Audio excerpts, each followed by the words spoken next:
1 minggu aku ditemani mancing di PLTU Batang. Ternyata dia tewas. 1 minggu yang lalu saat perjalanan menuju lokasi.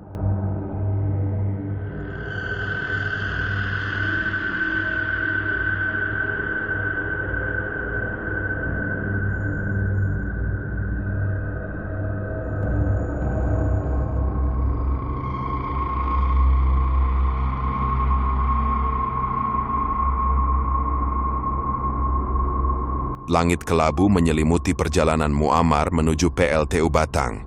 Truk tua yang dikendarainya bergoyang di jalan berlubang, menyisakan debu cokelat di udara. Di sampingnya Hafid duduk diam, menatap keluar jendela dengan wajah pucat. Muammar mencuri pandang ke arah temannya itu, merasa ada sesuatu yang ganjil, tapi ia mengabaikannya. Mereka sudah berteman sejak kecil, dan mancing di dermaga PLTU adalah ritual tahunan mereka. "Kau baik-baik saja, Fid?" tanya Muammar. Suaranya nyaris tenggelam oleh deru mesin truk. Hafid mengangguk pelan, tapi matanya tak beralih dari jendela. "Cuma capek. Perjalanan ini, entah kenapa rasanya lebih lama dari biasanya." Muammar tertawa, berusaha mencairkan suasana. "Kau bilang, begitu tiap tahun. Ingat waktu kita nyasar di hutan itu? Hampir jadi santapan macan." Hafid tak menjawab.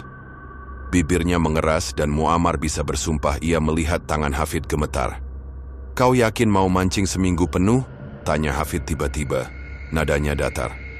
"Tempat itu bukan tempat yang..." "Baik, Muammar mengerutkan kening. "Apa maksudmu? Kita selalu ke sana. Ikan-ikan di dermaga itu besar-besar, Fid. Kau yang bilang tahun lalu kita harus bawa jaring lebih besar." Hafid memalingkan wajahnya, dan untuk sesaat Muammar merasa bulu kuduknya berdiri. Mata Hafid kosong, seperti lubang hitam yang menelan cahaya. "Kau tak pernah dengar cerita tentang PLTU itu ya?" bisiknya. "Tentang apa yang terjadi di sana, di malam hari?" Muammar memutar kemudi, menghindari lubang di jalan. "Cerita hantu lagi. Kau tahu aku tak percaya omong kosong." "Begitu. Itu cuma isapan jempol pekerja malam yang bosan." Hafid tak menjawab. Ia hanya menatap lurus ke depan dan suaranya turun jadi bisikan. "Kau akan percaya kalau kau melihatnya sendiri." Perjalanan berlanjut dalam diam.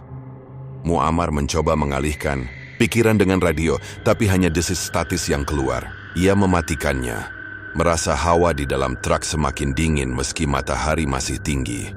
Ketika mereka akhirnya tiba di dermaga PLTU, senja mulai turun. Bangunan raksasa PLTU menjulang di kejauhan. Cerobongnya mengeluarkan asap hitam yang meliuk seperti ular di langit. "Kita pasang tenda di sini," kata Muammar, melompat dari truk dan mulai membongkar peralatan. "Dekat air, biar gampang kalau mau mancing malam." Hafid tak bergerak dari tempat duduknya. "Malam? Bukan waktu yang tepat, Mar." Muammar mendengus kesal. "Kau kenapa sih hari ini? Kalau tak mau mancing, pulang saja. Aku tak butuh teman yang cuma merajuk." Hafid akhirnya turun, gerakannya lambat, seperti ditarik oleh sesuatu yang tak terlihat. "Aku tak akan pulang," katanya, suaranya berat. "Aku tak bisa." Malam itu, mereka mendirikan tenda di dekat dermaga. Angin laut membawa bau garam dan sesuatu yang lain, bau logam, seperti darah. Muammar mengabaikannya, fokus menyiapkan umpan. Hafid duduk di dekat api unggun, menatap nyala api dengan ekspresi yang tak bisa dibaca. "Ingat waktu kita masih kecil?" tanya Hafid tiba-tiba. "Kau bilang kau tak takut apapun, bahkan hantu." Muammar terkekeh, menusuk umpan ke kail. "Masih benar, Fid. Hantu cuma cerita, yang harus ditakuti cuma manusia." Hafid menatapnya, dan untuk pertama kalinya malam itu, ia tersenyum. Senyum itu membuat jantung Muammar mencelos. "Kau salah, Mar. Yang harus ditakuti adalah yang tak lagi manusia." Muammar membeku, kail di tangannya jatuh ke tanah. Sebelum ia bisa menjawab, suara derit keras terdengar dari dermaga. Seperti langkah kaki, tapi tak ada siapapun di sana. Hafid menoleh ke arah suara itu, dan bisiknya nyaris tak terdengar. Dia sudah datang. Malam menyelimuti dermaga seperti kain kafan. Api unggun meredup, Meski Muammar baru saja menambahkan al-kayu. Ia duduk di dekat air joran di tangan tapi pikirannya tak tenang. Ucapan Hafid terus bergema di kepalanya dan suara derit tadi, meski kini hilang, meninggalkan rasa tak nyaman di dadanya. "Fid, kau dengar itu tadi?" tanya Muammar, berusaha terdengar santai. "Mungkin cuma kayu dermaga yang bergesekan." Hafid tak menjawab. Ia duduk di dekat tenda, memeluk lutut, menatap kegelapan di kejauhan. "Kau tak dengar suara lain?" tanyanya. Nadanya penuh rahasia, seperti tangisan. Muammar memutar mata. "Tangisan? Kau nonton film horor terlalu banyak. Itu cuman angin, Fid." Tapi saat ia mengatakan itu, angin berhenti. Dunia menjadi hening, terlalu hening, seperti sesuatu menahan napas. Muammar merasa jantungnya berdegup lebih kencang. Ia menoleh ke Hafid berharap temannya akan tertawa dan bilang itu cuma lelucon. Tapi Hafid tak tertawa. Matanya tertuju pada sesuatu di balik dermaga, di antara bayang-bayang PLTU. "Mar, kau lihat itu?" bisik Hafid, suaranya gemetar. "Di sana, di dekat cerobong." Muammar menyipitkan mata, mencoba melihat melalui kegelapan. Awalnya, ia tak melihat apa-apa, hanya siluet bangunan dan asap yang masih meliuk. Tapi kemudian, ia melihatnya, sesosok bayangan, tinggi dan kurus, berdiri di dekat cerobong. Sosok itu tak bergerak, tapi Muammar merasa seperti ditatap. Matanya, meski tak terlihat, terasa seperti pisau yang menusuk. "Itu cuma pekerja malam," kata Muammar, suaranya serak. "Mereka kan kerja shift." Hafid menggeleng, wajahnya pucat seperti mayat. "Itu bukan pekerja, Mar. Itu sesuatu yang lain." Muammar bangkit, kesal pada dirinya sendiri karena merasa takut. "Aku akan cek. Kalau itu cuma orang iseng, akan kuhajar dia." "Jangan!" Hafid meraih lengannya. Kekuatannya mengejutkan. "Kau tak tahu apa yang ada di sana. Kalau kau pergi, kau tak akan kembali." Muammar menarik tangannya, marah. "Kau gila, Fid. Ini cuma dermaga tua, bukan sarang setan." Tapi saat ia melangkah menuju cerobong, suara derit itu kembali, lebih keras, lebih dekat. Dan kali ini, ia mendengar sesuatu yang lain, gumaman, seperti doa yang diputar mundur. Jantungnya membeku tapi ia memaksa kakinya melangkah. Bayangan itu masih ada, tak bergerak, tapi kini Muammar bisa melihat detailnya. Wajahnya tak ada. Hanya lubang hitam di tempat seharusnya ada mata dan mulut. "Mar, kembalilah," teriak Hafid dari kejauhan, suaranya penuh kepanikan. Muammar berbalik berniat lari kembali ke tenda, tapi kakinya terasa berat, seperti ditarik ke bawah. Udara menjadi tebal, penuh bau darah dan belerang. Ia tersandung, jatuh ke tanah, dan ketika ia menoleh, bayangan itu sudah tak ada. Tapi gumaman itu masih ada, kini lebih jelas, seperti suara ratusan orang berbisik serentak. "Mar, kau baik-baik saja?" Hafid berlari mendekat, membantunya berdiri. Tapi tangan Hafid terasa dingin, terlalu dingin, seperti es. Muammar menarik napas, berusaha menenangkan diri. Aku baik-baik saja. Mungkin kau benar. Tempat ini, ada yang salah." Hafid menatapnya, matanya penuh rahasia. "Ini baru malam pertama, Mar. Masih ada 6 malam lagi." Malam itu Muammar tak bisa tidur. Setiap kali ia memejamkan mata, ia melihat wajah tanpa rupa itu. Dan di tengah malam ketika angin mulai bertiup lagi, ia mendengar suara Hafid berbisik di dalam tenda. "Maafkan aku, Mar, aku tak ingin kau ke sini, tapi aku tak bisa pergi." Muammar membuka mata, jantungnya berdegup kencang. Tapi Hafid terlelap, mulutnya tertutup rapat. Suara itu bukan dari Hafid. Hari kedua di dermaga terasa lebih berat. Matahari bersinar, tapi cahayanya tak menghangatkan. Muammar bangun dengan tubuh pegal dan pikiran kacau. Hafid sudah di luar, menyiapkan peralatan mancing, tapi gerakannya mekanis, seperti boneka yang digerakkan tali. "Kau tidur nyenyak?" tanya Muammar, mencoba memulai percakapan. Hafid mengangguk tanpa menoleh. "Cukup." "Kau?" Muammar ragu untuk menceritakan apa yang ia dengar semalam. Ia tak ingin terdengar gila. Biasa saja. Mungkin aku terlalu capek. Hafid berhenti, menatapnya dengan tatapan yang membuat Muammar merinding. Kau dengar sesuatu semalam, kan? Muammar membeku. Kau tahu? Hafid mengalihkan pandang, menatap air yang berkilau di dermaga. Tempat ini menyimpan banyak rahasia, Mar. Rahasia yang tak seharusnya kita tahu. Muammar mendekat, suaranya penuh frustrasi. Kalau kau tahu sesuatu, katakan. Jangan main teka-teki begini. Hafid menghela napas, suaranya berat. Aku tak bisa ceritakan semuanya, tapi aku pernah ke sini sebelum kita berencana mancing, seminggu lalu. Muammar mengerutkan kening. Seminggu lalu, kau bilang kau sibuk kerja di kota. Hafid tersenyum pahit. Aku bohong. Aku ke sini untuk mencari jawaban tentang apa yang terjadi di PLTU ini bertahun-tahun lalu. Muammar duduk di sampingnya, bingung. Jawaban? Maksudmu apa? Hafid menatap ke kejauhan, suaranya penuh penyesalan. Kau tahu cerita tentang kecelakaan di PLTU itu? Puluhan pekerja tewas. Katanya karena ledakan, tapi itu bukan ledakan biasa. Ada sesuatu di sini, Mar. Sesuatu yang mereka bangunkan. Muammar tertawa, tapi tawanya kosong. Kau serius? Kau bilang ada iblis atau apa di sini? Hafid tak menjawab. Ia hanya menunjuk ke arah cerobong, tempat bayangan itu muncul semalam. Aku datang ke sini untuk mencari tahu, tapi aku menemukan sesuatu yang seharusnya tetap terkubur. Sebelum Muammar bisa bertanya lebih lanjut, suara Derit kembali terdengar, kali ini dari dalam air. Mereka berdua menoleh dan Muammar merasa darahnya membeku. Di permukaan air sesosok wajah muncul, wajah tanpa mata, tanpa mulut, hanya lubang hitam yang menganga. Wajah itu menatap mereka, dan suara gumaman kembali, terdengar kini lebih keras seperti jeritan. Mar, lari! Teriak Hafid, menariknya menjauh dari air. Mereka berlari ke tenda, napas mereka tersengal.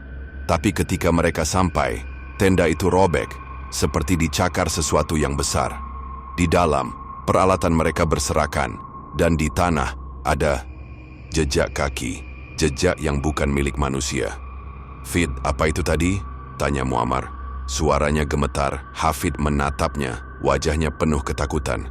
Itu yang kucari. Dan sekarang, dia tahu kita ada di sini. Malam itu, Muammar bersikeras untuk pulang. Aku tak peduli apa yang kau cari, Fid. Tempat ini terkutuk. Tapi Hafid menggeleng, nadanya penuh keputusasaan. Kau tak mengerti, Mar. Kita tak bisa pergi. Dia tak akan membiarkan kita pergi. Hari keempat di dermaga terasa seperti mimpi buruk yang tak berujung. Muammar hampir tak tidur. Setiap suara, angin, air, bahkan napasnya sendiri, terdengar seperti ancaman. Hafid semakin pendiam, matanya cekung, seperti kehilangan jiwa. Muammar tahu ada sesuatu yang disembunyikan temannya, dan ia tak bisa menahan lagi. Fid, ceritakan semuanya, katanya, suaranya tegas. Aku tak akan bertahan 1 menit lagi di sini kalau kau terus bohong. Hafid duduk di dekat api unggun, wajahnya diterangi nyala api yang redup. Baiklah, katanya akhirnya. Tapi kau harus janji, jangan benci aku. Muammar mengangguk, meski hatinya dipenuhi ketakutan. Katakan saja. Hafid menarik napas dalam-dalam. Seminggu lalu, aku ke sini sendirian. Aku dengar cerita tentang PLTU ini dari seorang pekerja tua. Katanya, dulu, saat PLTU dibangun, mereka menemukan sesuatu di tanah, sesuatu yang bukan milik dunia ini. Muammar mengerutkan kening. Sesuatu? Maksudmu apa? Hafid menatap api, suaranya penuh kengerian. Sebuah makam, bukan makam biasa. Ada simbol-simbol aneh, tulisan yang tak bisa dibaca. Mereka seharusnya berhenti menggali, tapi mereka teruskan. Dan mereka membangunkannya.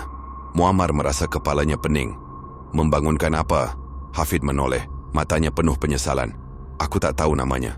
Tapi itu bukan hantu. Itu sesuatu yang lebih tua, lebih jahat. Ketika aku kesini, aku menemukan makam itu. Aku membukanya, Mar. Aku pikir itu cuma mitos, tapi aku salah. Muammar bangkit marah. Kau apa? Kau membuka makam terkutuk dan tak bilang apa-apa padaku?" Hafid menunduk, air mata mengalir di wajahnya. "Aku tak tahu itu akan jadi begini. Aku pikir aku bisa mengendalikannya. Tapi, sesuatu keluar dari makam itu. Dan sejak saat itu aku tak lagi sama." Muammar mundur, jantungnya berdegup kencang. "Apa maksudmu?" Hafid mengangkat wajahnya, dan untuk sesaat, Muammar melihat sesuatu yang bukan Hafid di matanya. Sesuatu yang gelap, sesuatu yang lapar. "Aku mati, Mar," bisiknya. "Aku tewas di perjalanan pulang dari sini seminggu lalu. Trukku terguling di jurang. Tapi, aku tak bisa pergi. Sesuatu itu menahanku di sini." Muammar terhuyung, dunia di sekitarnya berputar. Kau bohong. Kau ada di sini, Fid. Kau nyata." Hafid tersenyum, tapi senyumnya penuh kengerian. "Kau pikir aku nyata? Sentuh aku, Mar. Rasakan." Muammar ragu, tapi ia mengulurkan tangan. Ketika jarinya menyentuh lengan Hafid, ia menjerit. Dingin. Bukan dingin biasa, tapi dingin yang menusuk tulang, seperti menyentuh kematian itu sendiri. "Maafkan aku," bisik Hafid. "Aku tak ingin kau ke sini, tapi dia ingin kau ada di sini." Sebelum Muammar bisa menjawab, suara gumaman itu kembali. Kini begitu keras, hingga telinganya terasa berdarah. Dan di kejauhan, di dekat cerobong, bayangan itu muncul lagi. Tapi kali ini, ia tak sendirian. Ratusan bayangan lain muncul dari kegelapan. Wajah mereka lubang hitam, tangan mereka terulur ke arah Muammar. Hari ke-7 adalah akhir dari segalanya. Muammar tak lagi tahu apakah ia masih waras. Hafid, orang yang ia pikir adalah Hafid, duduk di sampingnya, tak berbicara. Muammar tahu sekarang, temannya sudah mati. Yang ada di sampingnya adalah cangkang, boneka yang digerakkan oleh sesuatu yang jauh lebih jahat. "Aku harus keluar dari sini," kata Muammar. Suaranya serak. "Aku tak peduli apa yang terjadi. Aku tak akan mati di tempat ini." Hafid menatapnya, matanya kosong. "Kau tak bisa lari, Mar. Dia sudah memilihmu." Muammar mengabaikannya, mulai mengemasi peralatan. Tapi, setiap kali ia memasukkan sesuatu ke tas, barang itu kembali ke tempat semula.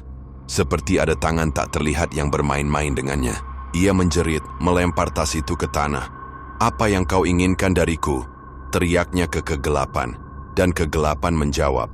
Suara gumaman itu berubah menjadi tawa yang membuat darah Muammar membeku. Bayangan itu muncul di dekat dermaga.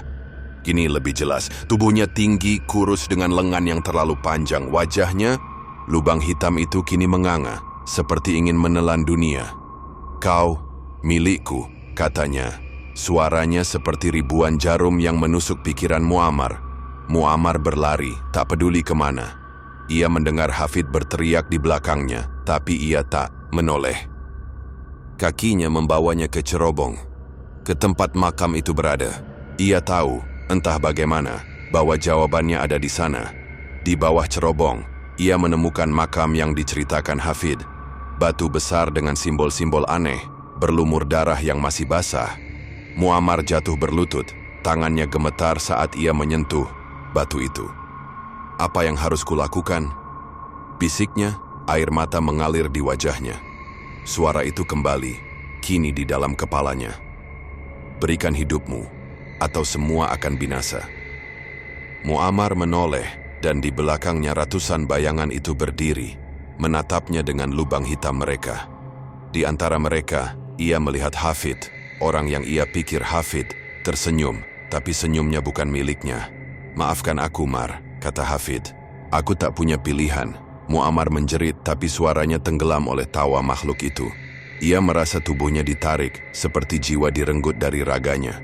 Dunia menjadi gelap, dan yang terakhir ia lihat adalah lubang hitam itu, menganga, menelannya.